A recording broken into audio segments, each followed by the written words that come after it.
had a real good second and third day. You sort of picked up steam as the Classic went on this year. Do you feel like that old adage, you can't win it on the first day, but you fell out of contention a little bit and it felt a little bit hard to pick that up?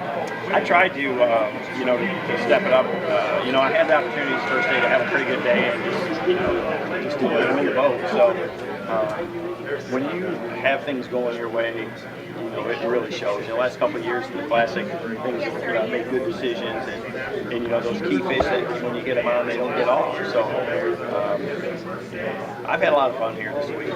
The fish changed a lot, and I pride myself in being able to keep up with what they're doing, or at least in the areas that I've been fishing, where I found these fish, to be able to kind of move with them. And today I really made good decisions and had a pretty good day. But I really expected to have a monster day. I started out pretty good, and I really wanted to push it, and I just couldn't get those. I had 3 real good ones, and just couldn't get those last 2 big bites today. But I did catch everything a bit today. And, it's amazing because all 3 days I fished 3 different ways and with different baits, just based on the changing of the conditions. So I'm real glad of that. You got to take the good with the bad, and the biggest thing is make sure that you learn, from an event like this. That's why I really wanted to make sure that I made the cut on the 3rd day, because to me, I want to use it as a learning experience. I know we'll be back to Shreveport Bossier again because it's been such an awesome Classic the 2 times we've been here. So the more I can learn about how these fish change under certain conditions, it'll prepare me a lot better for the next time, because I'm sure there'll be a next time. One specific thing you learned today. I learned that when they drop the water 6 inches and the fish were only in a foot of water to begin with, they leave. So I had to fish stuff that had some deeper water around it. So I just changed location. These fish get real shallow here, and they just move when it's like that. The water temperature was not near as big a deal as the water fluctuations this week for me, as far as changing the areas where the fish were at. Primary patterns and baits this week? My best bait this week was a Strike King rodent. I was flipping that an awful lot. I also threw a Strike King Pure Poison, a KVD spinner bait, and also a KVD black and blue jig with a rage crawl on it. So I was just kind of mixing it up, depending on what the areas we're in. I caught a few smaller fish on a square bill even. I had 12 rods out, and I was just, some mats I was punching with a 1 ounce weight, and some of the shallow stuff I was pitching with a 3/16 ounce sinker. So I just had a mix of everything on the deck, just shallow power fishing. Let's roll with the next anchor. He is from Jasper. What have the last few years been like for you? And are you sad to see it come to an end?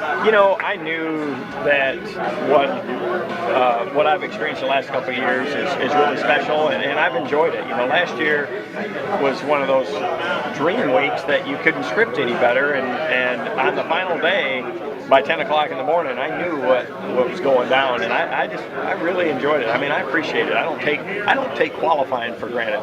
Believe me. It's a big accomplishment to be here any way that you can, and I know that what you want to do is you want to be in contention on the final day, and so to me today was pretty disappointing in that sense. But just like I said earlier, what I really enjoyed today was being able to get another chance to try to figure this this fishery out. How does this fishery compare to the Delta? Obviously a night and day difference. Yeah, it's the biggest challenges here is not the fishery itself; it's the logistics of the locations, with the river being narrow and pretty dirty like that, and that the fish are going to be in backwaters this time of year, and it's not easy to get to them. You got locks, and then you got a lot of shallow stumps, so you got to do a lot of islands. So it's very time consuming to change locations. It's not like Grand Lake will be next year, where if you're not on if you're down by the dam and they're not biting, 20 minutes later you can be up the lake. It doesn't take a lot of time to make those adjustments.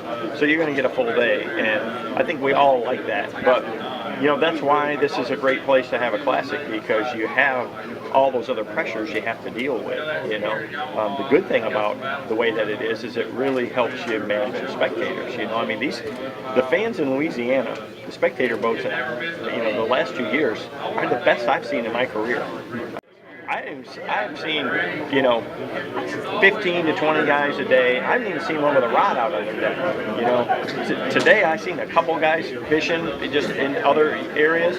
That's the first guys I've even seen make a cast. You know, they know what we're here. I mean, these people are really well educated on what the Classic is. They're excited to have us here. So, you know, I can't imagine we won't be back. It's just, everything is too good about Shreveport Bossier for the, you know, during the Bassmasters Classic. Every aspect of this place makes for a great venue and a great event.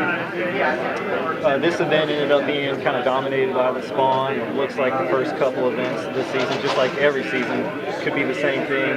Are you having to mentally prepare yourself for those events as far as maybe trying to slow down?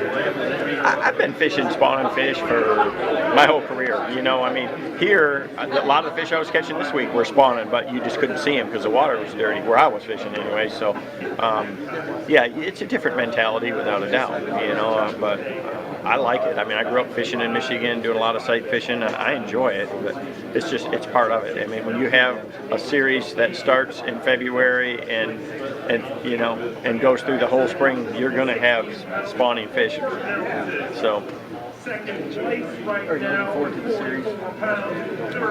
yeah, I really am. How do you think the schedule shapes up for you? I think you know, it's a pretty good schedule this year. I mean, there's a few unknowns for me, places that I've never been. And Mystery Lake, obviously, and La Crosse, Wisconsin. That's another place that I haven't been. You know, a lot of the other places I've been to, though. I mean, it's a real diverse schedule this year. Yesterday you had to slow down quite. You said you had to slow down quite a bit. We always hear Zona joke about your style of fishing and how it drives you nuts to slow down. I mean, is that actually true? Or are you able to adapt pretty well? No, I know when I got to go slow and I know when to fish fast, and this is one time of year that you really have to do it. So You fish different places every day. I really did. I wish I didn't have to, but I mean the conditions changed each day, and I had to move around.